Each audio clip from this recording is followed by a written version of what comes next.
आप लोग को क्या पढ़ने बोला था, एरे। ठीक, अपना फिलहाल टॉपिक है एरे और स्ट्रक्चर। जैसे मैं आप लोग को पॉइंटर पढ़ाया था वैसे ही एरे और स्ट्रक्चर से, ठीक है। एरे और स्ट्रक्चर को एक साथ मिला के काम करेंगे तो इसमें दो टाइप है, एरे ऑफ स्ट्रक्चर और दूसरा एरे विद स्ट्रक्चर।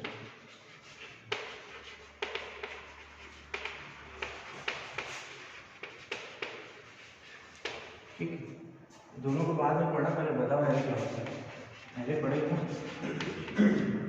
और वही पे स्ट्रक्चर भी समझो। एरे क्या होता है? Collection of similar data type. Single element रहता है कि मल्टीपल एलिमेंट रहता है? मल्टीपल एलिमेंट्स की बात कर रहा हूँ। कितने वैल्यूज स्टोर कर सकते हो उसमें? मल्टीपल वैल्यूज स्टोर होती है ना। और वहीं पर अगर इसका स्ट्रक्चर का बात करें तो ये क्या होता है? Collection of different data type, यही होता है। और कितने एलिमेंट्स रहते हैं? सिंगल की मल्टीपल? मल्टीपल। ठीक है, एरे में आप क्या करते हो, एक ही प्रकार की वैल्यूज को स्टोर करके चलते हो। वो कंटिन्यूअस मेमोरी एलोकेशन में रहता है, जैसा रेल का डब्बा रहता है बैक टू बैक, वैसा रहता है। लेकिन वहीं पे अगर स्ट्रक्चर की बात करें तो वो मल्टीपल डेटा टाइप्स को स्टोर करता है, मल्टीपल वैल्यूज भी हो सकती है। ठीक, तो ये हमारा सिंपल सा एरे और स्ट्रक्चर। अब हमको दोनों को मिला के कंबाइन करके काम करना है। ठीक है, आप यहाँ पे एरे के साथ भी काम करोगे और स्ट्रक्चर के साथ भी काम करोगे, पर दोनों को अलग अलग नहीं कराना ना, दोनों को एक साथ ही काम करना है। अब देखो वर्ड्स में ना थोड़ा सा जाना, एरे ऑफ स्ट्रक्चर और एरे विद इन स्ट्रक्चर। तो ये होता है एरे, सॉरी, स्ट्रक्चर के अंदर एरे और स्ट्रक्चर का एरे। ठीक है, आप एरे कैसे बनाते हो? जैसे मैं बोलूं, अगर ये बोलो एरे ऑफ इंटीजर, तो क्या होगा? इंटीजर का एरे यही होगा। तो मुझे क्या बनाना है? इंटीजर डेटा टाइप का क्या बनाना है? एरे बनाना है। कैसे बनाते हैं? सामने आप इंट डेटा टाइप रखते हो, तो वेरिएबल का नाम रखते हो और यहाँ पे आप क्या देते हो? साइज देते हो। तो ये क्या बना? एरे ऑफ इंटीजर, यही बना ना। क्या क्या लगा इसमें? ये क्या है मेरा? Data type. ये क्या है मेरा? Variable name. और ये क्या है मेरा? साइज है, एरे साइज है। यही है ना।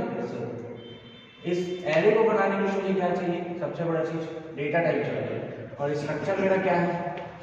डेटा टाइप है ना। किस टाइप का डेटा टाइप है? डिराइव्ड है कि यूजर डिफाइंड? डिराइव्ड है। डिराइव्ड क्यों है? क्योंकि उसको बनाने के लिए किसी और डेटा टाइप की जरूरत पड़ रही है। ठीक, तो जब मेरा स्ट्रक्चर से मैं ऑलरेडी डेटा टाइप बना रहा हूँ या स्ट्रक्चर का डेटा टाइप बना रहा हूँ, उसका वेरिएबल भी बढ़ेगा। लास्ट क्लास में अपन देखे है ना कि स्ट्रक्चर का वेरिएबल कैसे बनाते हैं, स्ट्रक्चर को इनिशियलाइज कैसे करते हैं। तो जैसे यहाँ पे ये नॉर्मल डेटा टाइप का वेरिएबल बन रहा है और उस वेरिएबल का एरे बन रहा है, वैसे ही आप इसका एरे बनाओगे, स्ट्रक्चर वेरिएबल का एरे बनाओगे। ठीक है, तो ये वाला पहले देख लेते हैं, फिर उसके बाद एरे विद इन स्ट्रक्चर। देखो स्ट्रक्चर बनाने के लिए क्या चाहिए? स्ट्रक्ट कीवर्ड चाहिए, उसके बाद स्ट्रक्चर नेम, यही रहता है ना। इसके अंदर क्या आएगा आपका? डेटा मेंबर एक रखो, दूसरा data member 2 and so on. आप जितना डेटा मेंबर रखना चाहते हैं यहाँ पे आप सेमीकोलन लगा के टर्मिनेट कर देते हैं। ये इतना क्या बन रहा है आपका? सिर्फ स्ट्रक्चर बन रहा है। स्ट्रक्चर को मेमोरी मिल रही है क्या? नहीं मिलेगी। कब मिलेगी स्ट्रक्चर को मेमोरी? जब यहाँ पे आप वेरिएबल बनाओगे। तो वेरिएबल बनाने के 3-4 तरीके मैं बताया था, है ना। आप यहीं पे बना सकते हो, यहाँ पे अलग से लाइन से बना सकते हो, मेन फंक्शन के अंदर बना सकते हो, ये सारी चीज। अब मैं यहाँ पे S1 बना, ठीक, तो ये क्या बना? इसका वेरिएबल बना। S2 बनाओगे तो S3 बनाओगे तो 3 वेरिएबल बन गए, है ना। बन रहा है ना 3 वेरिएबल, तो वहीं पे अगर 100 वेरिएबल बनाने होंगे तो S1 से लेके S100 तक जाओगे क्या? नहीं ना। उसके लिए हम क्या यूज करते हैं, एरे यूज किए हैं। मैं आप लोगों को जब एरे पढ़ाया था तो ये एग्जांपल दिया था, जब आपको वेरिएबल बनाने हैं तो आप क्या करोगे, मल्टीपल वेरिएबल बनाना है तो आप एरे का यूज कर सकते हो, और जिस टाइप का एरे रहता है उस टाइप का लूप भी यूज होता है, ये भी बताया था। 1 डायमेंशनल एरे है तो एक लूप यूज होगा, 2 डायमेंशनल एरे है तो 2 लूप यूज होगा, ठीक है। तो अब मुझे यहाँ पे वेरिएबल बनाने हैं, तो यहाँ पे आप क्या करते हो, स्ट्रक्चर वेरिएबल ऐसा रखते हो, लिखते हैं, और यहाँ पे आप क्या देखोगे साथ में साइज, ये आपका क्या बन जाएगा, वेरिएबल बनेगा, लेकिन किस टाइप का बनेगा, भी एरे ऑफ स्ट्रक्चर का। एरे ऑफ स्ट्रक्चर बनेगा तो स्ट्रक्चर का एरे बना देगा, तो स्ट्रक्चर किससे एक्सेस होगा, अगर ये कंप्लीट मैं स्ट्रक्चर की बात करूं तो इसको एक्सेस करने के लिए मुझे इसकी जरूरत पड़ रही थी, स्ट्रक्चर वेरिएबल की, या मुझे इंट जो मेरा डेटा टाइप था इसकी प्रॉपर्टी को एक्सेस करने के लिए मुझे इस वेरिएबल की जरूरत पड़ रही थी ना। तो जब मैं इंटीजर का एरे या एरे ऑफ इंटीजर बोल रहा या एरे ऑफ स्ट्रक्चर बोल रहा, तो वो इंटीजर के साथ में एरे बन रहा है क्या, ऐसा काम हो रहा है क्या, ये इन ऐसा फिर ऐसा बना रही है, नहीं ना, ये इधर बन रहा है, तो बन किस कर रहा है, इंटीजर के वेरिएबल का एरे बन रहा है ना। इसमें किसका बनेगा, एरे ऑफ स्ट्रक्चर बना रहे तो स्ट्रक्चर के वेरिएबल का एरे बनाओगे ना, क्लियर है ये चीज, ठीक। तो ये मेरा एक सिंटैक्स जैसा हो गया। अब इसके एग्जांपल की अगर बात करें, कौन सा स्ट्रक्चर बनाते हैं, स्टूडेंट नाम से बना देते हैं, उसी के साथ काम कर लो, स्टूडेंट बना लिए, कितने डेटा मेंबर थे, 2, इंट रोल बन रहा था एक तो, और क्या बन रहा था, फ्लोट में परसेंटेज बन रहा था, ठीक। अब मुझे मान के चलो 3 वेरिएबल बना दिए, तो मैं क्या कर रहा था, S1 S2 S3 ऐसा बना रहे थे, 3 अलग अलग वेरिएबल बन रहा था। अब इसको मुझे एक साथ बनाना है, तो क्या करोगे, S मेरा वेरिएबल का नाम हो गया, साइज दे दो, कितना वेरिएबल चाहिए, 3, तो ये मेरा बन जाएगा क्या, एरे ऑफ स्ट्रक्चर, क्लियर है। इसी को अगर दूसरे तरीके से बनाना है तो आप क्या यूज करते थे, दूसरा वाला स्ट्रक्ट स्टूडेंट S3 ऐसा, ये भी यूज किया। एक 4 तरीके बताया था वेरिएबल बनाने का, एक डायरेक्टली यहीं पे बन रहा था इमीडिएटली यहाँ पे स्ट्रक्चर डिक्लेरेशन, दूसरा मल्टीपल वेरिएबल, तो मल्टीपल यहाँ पे कॉमा कॉमा करके बना रहे थे, एक बन रहा था स्ट्रक्ट कीवर्ड यूज करके, है ना, और एक इसी लाइन को जब मेन फंक्शन के अंदर रख रहे थे तो ये मेन फंक्शन वाला बन जा रहा था। तो आप ऐसे भी बना सकते हो, ऐसे भी बना सकते हो, और इसी को जब मेन फंक्शन के अंदर रखोगे तो वो मेन फंक्शन वाला बन जाएगा, क्लियर है। अब जब ये ऐसा बनेगा तो एक मेमोरी रिप्रेजेंटेशन बनेगा, ठीक। ये बन जाएगा S0 के लिए, 0 से स्टार्ट होता है S1 और S2। अगर एरे की बात करें तो वो कहाँ से जाता है, साइज -1, 0 to साइज -1, यही जाता है ना। तो साइज -1 अगर बोलेंगे तो 3 का कहाँ लग जाएगा, 2 तक जाएगा। अब ये जो डेटा मेंबर है वो सबके लिए कॉपी हो जाएगा, ये क्या हो जाएगा मेरा रोल के लिए, ये किसके लिए हो जाएगा, परसेंटेज के लिए, क्लियर है इतना, समझ आया। ये S0 का रोल होगा, ये S0 का परसेंटेज होगा, ये वाला S1 का रोल होगा, S1 का परसेंटेज होगा, ये S2 का रोल और S2 का परसेंटेज। इसी को आप कल तक कैसे कर रहे थे, यहाँ पे कर्ली ब्रेसेस आप लगाते थे, यहाँ पे आप क्या कर रहे थे, S1 S2 और S3 ऐसे ही कर रहे थे ना। उसी को मैंने छोटा करके किसमें कर दिया, S से बना दिया। और एरे की एक और फंक्शनैलिटी होती थी कि एक नाम के अंदर आप मल्टीपल वेरिएबल को वैल्यूज को एक्सेस कर पाते थे। तब मेरे को अलग अलग नाम नहीं देना, मुझे बस इंडेक्स वैल्यू देते जाना है, मैं उनको एक्सेस कर सकता हूँ, ठीक है। इतना नोट करो पहले।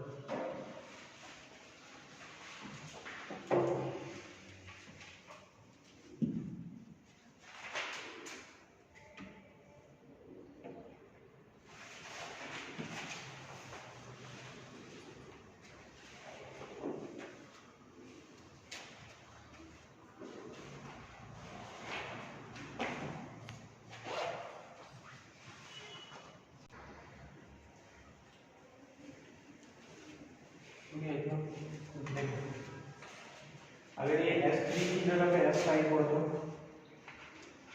इधर दो तो कवर बढ़ेगा, ये ऐसा हो जाएगा, ये अपना क्या हो जाएगा S3 और ये क्या होगा S4। क्लियर? एक्सेसिंग और इनिशियलाइजेशन कल जैसा बताया था वैसे ही काम करेगा। ये हो गया इस साइड में।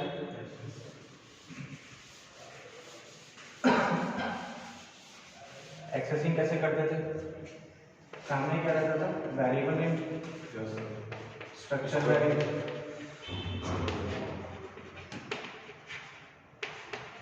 यहाँ पे डॉट लगता था, यहाँ पे डेटा मेंबर नेम रहता था।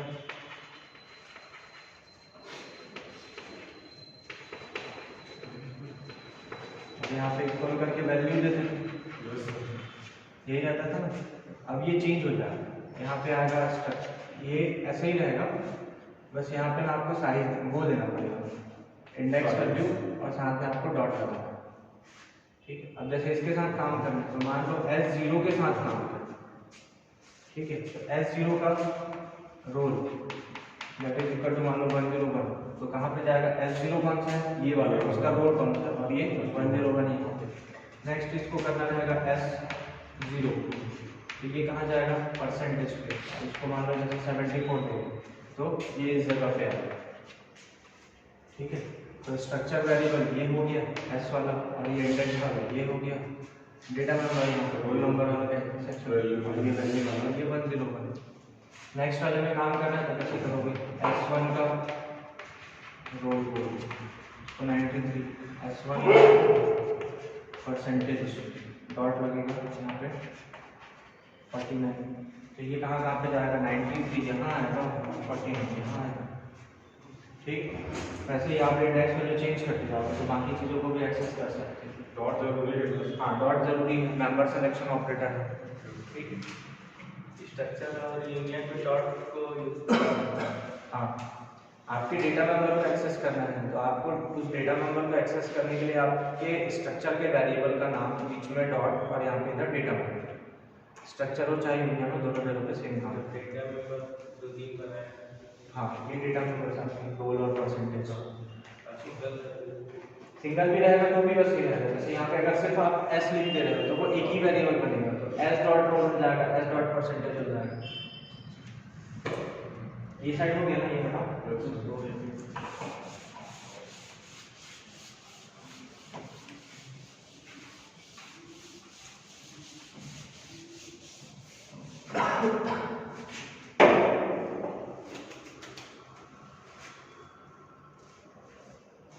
क्वेश्चन लिखना, right a C programme.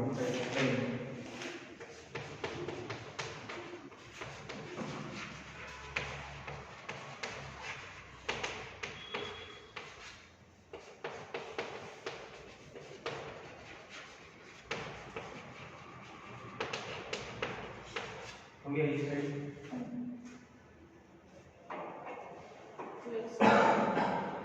Question ये है, write a C program to explain array of structure.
वाला साइड हो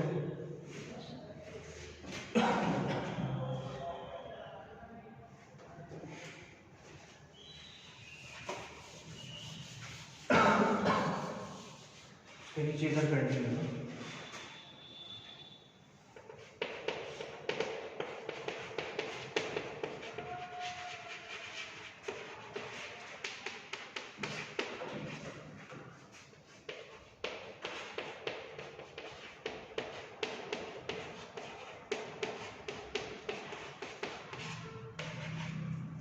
जैसे अपन एरे में काम कर रहे थे तो एरे में काम करने के लिए इनपुट लेने के लिए भी अलग लूप लगता था और आउटपुट लेने के लिए भी अलग लूप लगता था। ऐसे ही सेम इसका भी होगा ना, आप एक ही लूप में इनपुट और आउटपुट कराओगे ना तो कंफ्यूज हो जाओगे। बन जाएगा, एक ही लूप के अंदर भी बना सकते हो, लेकिन वो दिक्कत करेगा समझने में, फिर दिक्कत हो जाएगा।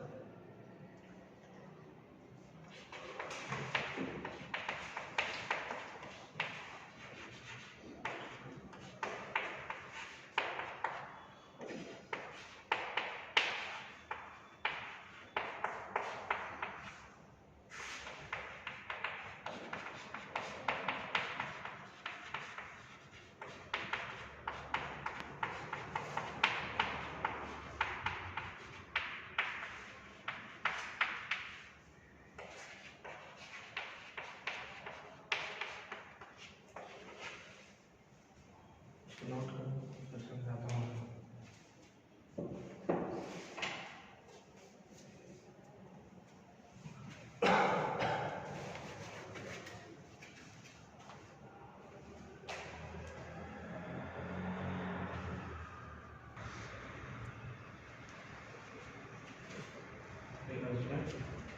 हो गया मैम, यहाँ पे एक लूप चल रहा है और यहाँ पे भी एक लूप चल रहा है। ये वाला जो लूप है उसको आउटपुट देने के लिए यूज कर रहे हैं और ये वाला जो लूप है उसको इनपुट देने के लिए यूज कर रहे हैं। ठीक है, इसका मेमोरी समझो। यहाँ पे वेरिएबल बना रहे थे, उस वेरिएबल को मैंने कहाँ बना दिया, यहाँ बना दिया मेन फंक्शन के अंदर। जैसे पहले बनाया था वैसे ही बनेगा। ठीक है, तो इसका एक मेमोरी बना लो पूरा। ये किसके लिए जाएगा, एस नाम दिए तो पहला S0 के लिए, दूसरा S1 के लिए और तीसरा S2 के लिए। इसको दो पार्ट में बांट दो, एक जाएगा रोल के लिए और दूसरा जाएगा परसेंटेज के लिए। ये आउटपुट में सबसे पहले ये वाली लाइन आएगी प्रिंटफ में, enter 3 student roll and percentage, ये लाइन आएगा। इसके बाद लूप में आएंगे, लूप में आई की वैल्यू सबसे पहले क्या हो रही है, आई यहाँ पे बना लो, स्टार्टिंग पे क्या दे दिया इसको 0, ये लूप वेरिएबल। ठीक, चेक करेंगे 0 less than equal to 3, sorry less than 3, 0 less than 3 है, 0 लेस देन 3 है ना, कंडीशन सही है। तो कंडीशन सही है तो नीचे आएंगे, हम कोई वैल्यू इनपुट करेंगे, वो %d के फॉर्मेट में आके कहाँ पे जाके स्टोर होगी, s के i के रोल नंबर पे। तो ये कैसे काम करेगा, s का i बोलने का मतलब i की वैल्यू कितनी है 0, तो ये फर्स्ट टाइम पे 0 हो जाएगा, s के 0 के रोल नंबर में जाएगा। तो s का 0 कौन सा है, s का 0 ये है और रोल नंबर ये है ना। मान लो यूजर ने यहाँ पे 112 दिया, ठीक, तो 112 कहाँ जाके स्टोर होगा, यहाँ पे जाएगा, यहाँ से एंटर करोगे, फिर ये स्कैन होगा नेक्स्ट %f में, मतलब दशमलव वाली संख्याओं में स्कैन किया जाएगा s के 0 के परसेंटेज वाले पे। यूजर ने मान लो 47 दिया है, तो ये कहाँ पे जाके स्टोर होगा, इस वाले पे। ठीक, ये हो गया। फिर यहाँ पे i+1 होगा, इधर से आएगा। अब i की वैल्यू कितनी हो जाएगी, 1 होगी, है ना। 0 था पहले, आप उसको +1 करोगे तो 1 हो जाएगा, 1 लेस देन 3, कंडीशन सही है। फिर आएगा नीचे, अब कहाँ वैल्यू स्टोर होगी, s के i के में ही करेगा, लेकिन i की वैल्यू क्या हो गई है, 1 हो गया, तो s के 1 के रोल नंबर, तो s का 1 क्या है, ये वाला 1 है, और यहाँ पे रोल नंबर में स्टोर करना। मान लो यूजर ने 111 दिया, तो 111 वहाँ जाके स्टोर होगा। ठीक, नेक्स्ट वैसे ही आप उसको स्कैन करा दो परसेंटेज को। ठीक है, तो यूजर ने मान लो 96 दिया और एंटर किया, तो 96 यहाँ स्टोर होगा। कैसे यहाँ स्टोर होगा, s के i के परसेंटेज में, तो i की वैल्यू कितनी हो गई थी, 1 हो गई थी ना, तो एस के आई की जगह पे 1 आ जाएगा और उसके परसेंटेज वाले ब्लॉक में जाके स्टोर हो जाएगा। देन ये अगेन फिर +1 होगा, आई की वैल्यू कितनी होगी 2 होगी, तो एस के 2 में रोल नंबर में जाएगा और यहाँ पे एस के 2 के परसेंटेज पे जाएगा। ठीक है, तो एस के 2 का रोल नंबर मान लो यूजर ने दिया 49 और एंटर किया, तो 49 यहाँ जाके स्टोर होगा और परसेंटेज में दे दिया 76, तो ये यहाँ जाके स्टोर होगा। तो साथ में दशमलव प्रिसीजन चलेंगे, क्यों? क्योंकि ये फ्लोट वाली वैल्यू है। ठीक है, तो ये वैल्यू स्टोर हो गया। वैल्यू स्टोर होने के बाद यहाँ पे आएगा। ठीक, तो प्रिंटर में वैल्यूज आर करके चलेगा, इसका इधर आधा पार्ट इधर वैल्यूज आर करके आएगा। ठीक, फिर वही आई की वैल्यू फिर से 0 हो जाएगी, 0 < 3 चलेगा, तो कंडीशन सही है। तो नीचे आएंगे तो फर्स्ट वाले टाइम पे क्या लिखा है, रोल इक्वल % और ये एस का आई और रोल, तो ये जो % है वो इससे रिप्लेस होगा, यहाँ जो वैल्यू होगी वो इस जगह पे आ जाएगी। तो एस का आई बोलने का मतलब ये 0 था, एस का 0 का रोल तो क्या है 112। फिर नीचे आओगे % आएगा, % इक्वल टू क्या हो जाएगा, ये % में ये वाली वैल्यू रिप्लेस होगी, एस के आई का %, तो आई क्या था 0 था, तो एस के 0 का %, तो क्या आ जाएगा 47.000 करके ऐसा आएगा। वैसे ही बाकी वैल्यूज भी आएंगे, रोल बराबर कितना हो जाएगा 111, % बराबर कितना होगा 96.00, और फिर थर्ड वाले रोल इक्वल टू 49 और % इक्वल टू 47 ऐसा। तो ये जो काम हो रहा है कंप्लीट, वो किसके साथ काम कर रहा है आप, एरे ऑफ स्ट्रक्चर के साथ काम कर रहे हो। इसको उल्टा पॉइंट बोला जाता है, स्ट्रक्चर का एरे। तो स्ट्रक्चर का एरे नहीं बना सकते, स्ट्रक्चर के वेरिएबल का एरे बनता है। जैसे इंटीजर का एरे बोलेंगे तो इंटीजर का एरे नहीं बनता है, इंटीजर के वेरिएबल का एरे बनता है। वैसे ही स्ट्रक्चर वेरिएबल का एरे बनता है। तो ये क्या कहलाता है आपका एरे ऑफ स्ट्रक्चर। ठीक है, ये कंप्लीट है एरे ऑफ स्ट्रक्चर। इसको नोट कर लो, ये मेमोरी वाला बना देना और ये आउटपुट बनाना। आउटपुट का ये वाला पोर्शन पहले है, उसके बाद ये वाला सेक्शन। ठीक है, 2 पार्ट में।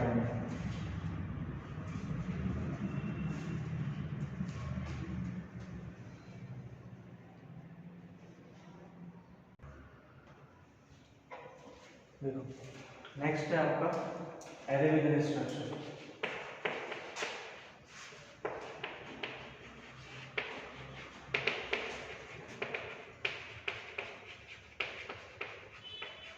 एरे विद स्ट्रक्चर बोलने में इसको भी वापस पढ़ो, स्ट्रक्चर के अंदर है। ठीक है, अगर मैं इसको दूसरे चीज़ों के लिए बोलूँ, इंटीजर विद इन स्ट्रक्चर, मतलब क्या हो, स्ट्रक्चर के अंदर इंटीजर, उसके साथ तो काम किए हो आप लोग। स्ट्रक्ट यहाँ पे क्या बना रहे थे स्टूडेंट, अगर मैं इसमें इंट रोल कर दिया सकता तो ये यही कॉन्सेप्ट है, इंटीजर विद इन स्ट्रक्चर। अगर इस इंट के साथ अगर लगा तो फ्लोट, तो आप इसके साथ भी काम किए, फ्लोट परसेंटेज। डायरेक्टली इनडायरेक्टली में ये दोनों कॉन्सेप्ट तो आप पढ़े हो, क्या फ्लोट या इंट विद इन स्ट्रक्चर। आप फ्लोट या इंट विद इन स्ट्रक्चर बोलने का मतलब ये है कि स्ट्रक्चर के डेटा मेंबर, जो स्ट्रक्चर का डेटा मेंबर रहेगा वो किस टाइप का होना चाहिए, या तो इंट या फ्लोट टाइप का होना चाहिए। विद इन बोलने का मतलब है स्ट्रक्चर के अंदर लेके आना, तो स्ट्रक्चर के अंदर ये जो 2 कर्ली ब्रेसेस है उसी के बीच में जो आएगा वही रहेगा ना, और ये दोनों कर्ली ब्रेसेस के बीच में आता है उसको तो हम डेटा मेंबर बोलते हैं। ठीक, तो अगर आपको बोला जा रहा है float int within structure, तो आगे सिंपल सा कॉन्सेप्ट काम कर सकते हो। वहीं पे अगर मैं इसको बोल दूं कैर के लिए, तो क्या करोगे आप, यहाँ पे कैर डेटा टाइप का कोई एक वेरिएबल बना दोगे, तो ये तीनों के लिए काम करेगा। फिर कौन सा, char float int within structure. तो स्ट्रक्चर के अंदर जो स्ट्रक्चर के कर्ली ब्रेसेस है उनके अंदर आप कोई भी जो डेटा मेंबर रख रहे हो वो क्या कहलाएगा, विद इन वाला स्ट्रक्चर का कॉन्सेप्ट बनेगा। क्लियर है? अभी क्या करना है, अभी के केस में क्या करना है आपको, एरे विद इन स्ट्रक्चर करना है। मतलब आपके जो स्ट्रक्चर रहेंगे उसमें डेटा मेंबर कौन सा होना चाहिए, एरे टाइप का होना चाहिए। एक एग्जांपल देखिए सीधा सीधा, स्ट्रक्ट स्टूडेंट, यहाँ पे एरे का टाइप डिफाइन है क्या कि इंटीजर एरे होना चाहिए, कैरेक्टर एरे होना चाहिए, कोई भी टाइप नहीं डिफाइन, तो आप कोई भी रख सकते हो। मान के चलो मैं इंट रोल बना रहा हूं, तो ये एरे है क्या, बताओ ये एरे है क्या, नहीं है ना।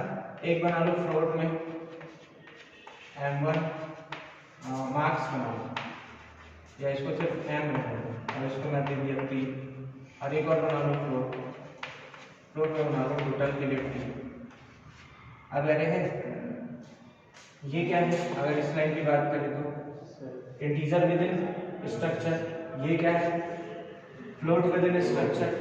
लेकिन यहाँ पे तो आप एरे बना रहे हो, m नाम का आपने एक एरे बनाया है और 3 इसमें साइज दिया है, एरे बना, तो ये क्या हुआ आपका एरे विद इन स्ट्रक्चर। सिर्फ यही लाइन है जो इस कॉन्सेप्ट को डिक्लेयर कर लिया, इस कॉन्सेप्ट को डिफाइन कर लिया, ठीक है।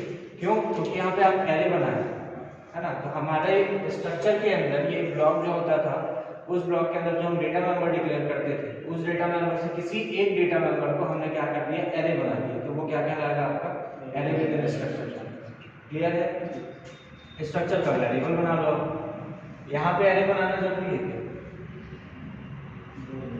एरे विद इन स्ट्रक्चर के लिए मेरे को काम करना है, तो यहाँ पे एरे बनाना जरूरी है नहीं है। क्यों, क्योंकि ये डेटा मेंबर का सेक्शन में काम करना था, और इसके पहले जो कॉन्सेप्ट करे हो क्या था, वो एरे ऑफ स्ट्रक्चर्स, वहां पे इस वेरिएबल के केस में आपको एरे बनाना जरूरी है। और यहाँ पे जो आप बना रहे हो वो सिंपल एक नॉर्मल स्ट्रक्चर है। क्लियर, एक और एग्जांपल, अगर मैं यहाँ पे लिखूँ कैट नेम और यहाँ पे मैं साइज दे दूँ 20, और ये वाली लाइन मैं नहीं लिख रहा हूँ, ये वाली जो लाइन है वो मैं नहीं लिख रहा हूँ, तो ये एरे विद इन स्ट्रक्चर है कि नहीं, है ना। कौन सा एरे बन रहा है, यहाँ पे एरे बन रहा है किस टाइप का, कैरेक्टर एरे बन रहा है, तो हुआ कि नहीं हुआ, तो ये भी एक आप लिख सकते हो। क्लियर है, बन जाएगा इतना। अब इसी को कंटिन्यू करता हूँ, एक पूरा प्रोग्राम बता देता हूँ, फिर उसको लिख लो, ठीक। इसके लिए क्वेश्चन लिखो, write a C program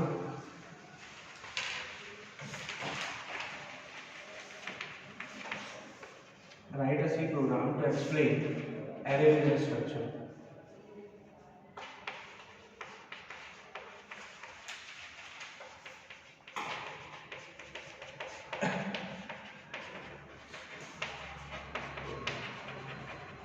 Write a C program to array linear structure. इसका मेमोरी पूरा कंप्लीट प्रोग्राम बना लेते हैं, उसके बाद मैं बताऊंगा ना कहाँ से बनता है। Write a C program to explain array within structure.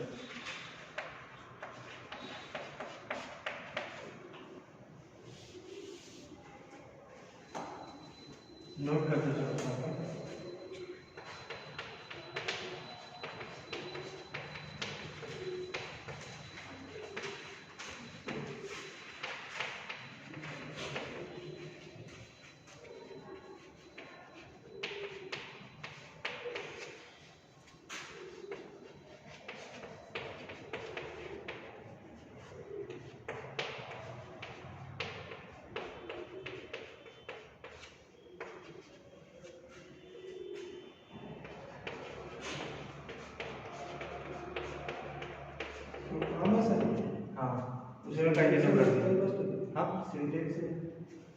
इसको सिंटैक्स नहीं है ना, एग्जांपल बताया सीधा, यानी कि सीधा सीधा जो अंदर वो जो वर्ब है वही, हाँ वही है आपका क्या, array within structure. Simple सा पढ़ना है, एरे विद इन स्ट्रक्चर समझने का मतलब कि आप एक स्ट्रक्चर के अंदर एक ऐसा डेटा मेंबर रखोगे जो एरे टाइप का है, वही है एरे विद इन स्ट्रक्चर।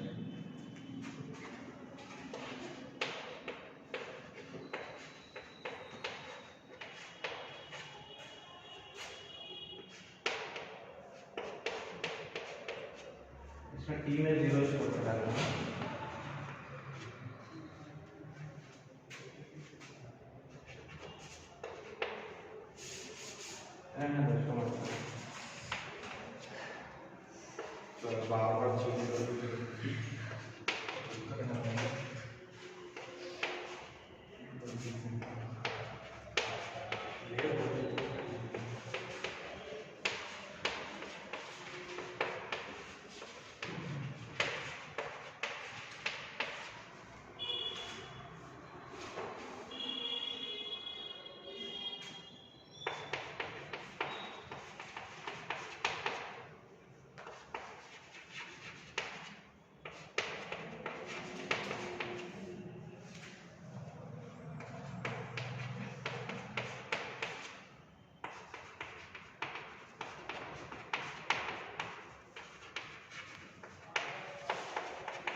देखो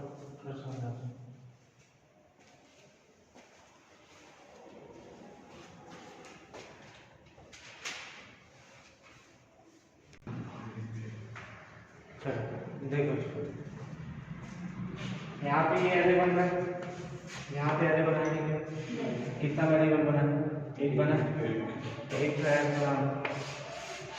ये बन गया मेरा एस के अंदर पहला क्या है, रोल नंबर, तो एक रोल के लिए एक ब्लॉक बना लो, ठीक। दूसरा क्या बन रहा है एम, ठीक है, साइज कितना है 3, तो ये 3 बनेगा एम के अंदर, ये 0 हो जाएगा, ये 1 और ये 2, ठीक है। लास्ट कितना बन रहा है टी, तो ये टी के बन जाएगा टोटल। इसका साइज कितना जाएगा, इसका जाएगा 2 बाइट, इसका 4, इसका 4, इसका 4 और इसका 4, टोटल कितना हुआ 18 बाइट। अगर एस के साइज की बात करेंगे तो कितना बनेगा 18 बाइट। क्लियर है? देखो आउटपुट में जाओगे मेन फंक्शन के अंदर, ये आपने एस वेरिएबल बनाया था, फिर मेन फंक्शन में देखो एंटर रोल नंबर, आउटपुट में आपका बनेगा एंटर रोल नंबर, पहले लाइन चलेगी।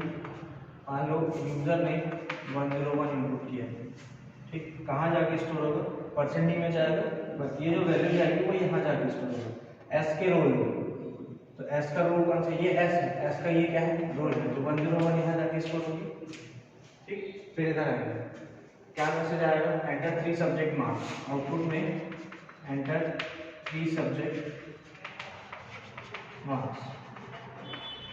मान लो यूजर ने दिया 44, 45 और 46, ये इनपुट, ठीक है। तो ये इनपुट कैसे होगा, कहाँ होगा, वो सब लूप चलेगा i 0 से, ठीक, 0 से लेके कहाँ तक चल रहा है, 3 है, कंडीशन सही है, नीचे आएंगे परसेंट एफ में स्कैन होगा, लेकिन जाएगा कहाँ पे, एस के एम के आई में।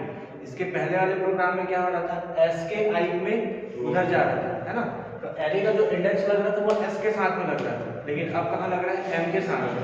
क्यों एस के साथ लग रहा था, इसका मतलब क्या था, स्ट्रक्चर वेरिएबल के साथ लग रहा है, और अभी एम के साथ लग रहा है, इसका मतलब क्या है, डेटा मेंबर के साथ लग रहा है। पहले वाले कॉन्सेप्ट में एरे ऑफ स्ट्रक्चर था, और ये क्या है, एरे विद इन स्ट्रक्चर। तो एस के एम के आई में जाएगा, तो आई की वैल्यू 0 है, तो एस के एम के 0, मतलब ये जो 44 है, एस ये हो गया, एम ये हो गया, 0 ये हो गया, तो 44 यहाँ जाएगा। नेक्स्ट वाले में आई की वैल्यू +1 होगी, तो 1 लेस देन 3 कंडीशन सही है। फिर एस के एम के 1 में जाएगा, तो एस ये हुआ, एम ये हुआ, 1 ये हुआ, यहाँ पे आएगा 45। नेक्स्ट फिर +1 होगा, आई की वैल्यू 2 होगी, तो 2 लेस देन 3, फिर कहाँ जाएगा, एस के एम के आई में, तो आई की वैल्यू क्या है 2 है, तो एस के एम के 2 वाले पोजीशन पे, तो ये 46। क्लियर, आई की वैल्यू फिर +1 होगा, 3 होगा, 3 लेस देन 3 कंडीशन गलत हो जाएगी, तो फिर यहाँ आएगा। अब एस के टी में वैल्यू स्टोर करा है, किसको किसको लेके कर रहे हैं, एस का एम का 0, ये क्या है, यहाँ पे आएगा 44, एस का एम का 1, यहाँ पे आएगा 45, और यहाँ पे एस का एम का 2 मतलब 46। इन तीनों को ऐड करके कहाँ पे लेके जा रहे हैं, एस के टी में। तो एस का टी कौन सा है, ये टोटल करो उसको कितना, 35, ठीक। तो ये एस के टी में चले गए, नीचे आएंगे आउटपुट आएगा, ये यहाँ से नीचे आएंगे तो क्या आएगा, सबसे पहले ये वाली लाइन आएगी, रोल बराबर कितना आएगा, कहाँ से ले रहे हैं, एस के रोल से, तो एस का रोल ये है 101। फिर क्या आएगा, 3 सब्जेक्ट मार्क्स, यहाँ पे आई को वापस 0 से लेके 3 तक चला रहा है, बार बार +1 कर रहा है, तो परसेंट एफ और साथ में टी लगा हुआ है /t, तो वो टैब स्पेस देगा और कहाँ से लाएगा, एस के एम के आई से, तो इन्हीं तीनों को लाएगा, तो यहाँ पे आएगा 45, 44, 45 और 46, और लास्ट वाले में क्या आएगा, ये वाले टोटल है, इसमें आ जाएगा क्या 135। तो ये आपका आउटपुट में समझ आया, आउटपुट यहाँ से है, ठीक है। ये मेमोरी है, इसको भी बना लेना। एक चीज और, ये अभी क्या काम कर रहा है, एरे विद स्ट्रक्चर। यहाँ पे अगर मैं एरे बनाऊंगा तो ये नहीं रखना, ये वाला सेक्शन को हटा दें, तो क्या बनेगा, एरे ऑफ स्ट्रक्चर बनेगा। अब ये दोनों, तो आप कैसे करोगे, array of structure within structure, दोनों कंबाइन होंगे, या array within structure of structure, आप कैसा भी बोलो, array of structure within structure या array within structure of structure. ठीक, इस टाइप का कॉन्सेप्ट नहीं है, लेकिन आप इस टाइप के मतलब टॉपिक में नहीं है, सिलेबस में या किसी भी टॉपिक में ऐसा नहीं है, लेकिन आप इसके साथ में काम करा सकते हैं। इसका मेमोरी कैसे बनेगा वही बस समझो। देखो एक ऐसा बना लो, ये बनेगा, मान के चलो इसको ऐसा बना, S3 चल रहा है तो S ये 0 बनेगा, इसको ऐसा पार्ट में डिवाइड कर लो, S1 बनेगा, एक ऐसा पार्ट डिवाइड कर लो, और ये क्या बनेगा S2। ये ऐसे ही था लास्ट वाले प्रोग्राम में। अब ये जो ये जितना अंदर में बन रहा है ना उसको इसके अंदर कैसे, एक बनेगा, एक सेक्शन बना लो रोल नंबर के लिए, ये मेरा रोल के लिए बन गया, एक बना लो इसको टी के लिए, और इसको 3 पार्ट में डिवाइड कर, ये क्या बन जाएगा मेरा m का 0, ये m का 1 और ये m का 2। ठीक, सेम चीज यहाँ उठ के वापस कॉपी होगी और यही चीज उठ के यहाँ कॉपी होगी। तो ये बनेगा आपका एरे के साथ में आपका स्ट्रक्चर विद इन भी चलेगा और ऑफ भी चलेगा। ठीक, तो ये कंप्लीट है एरे ऑफ स्ट्रक्चर और एरे विद इन स्ट्रक्चर। ठीक, इसको नोट कर लो, मेमोरी बना, ये मत करना कोई ना, बस समझाने के लिए।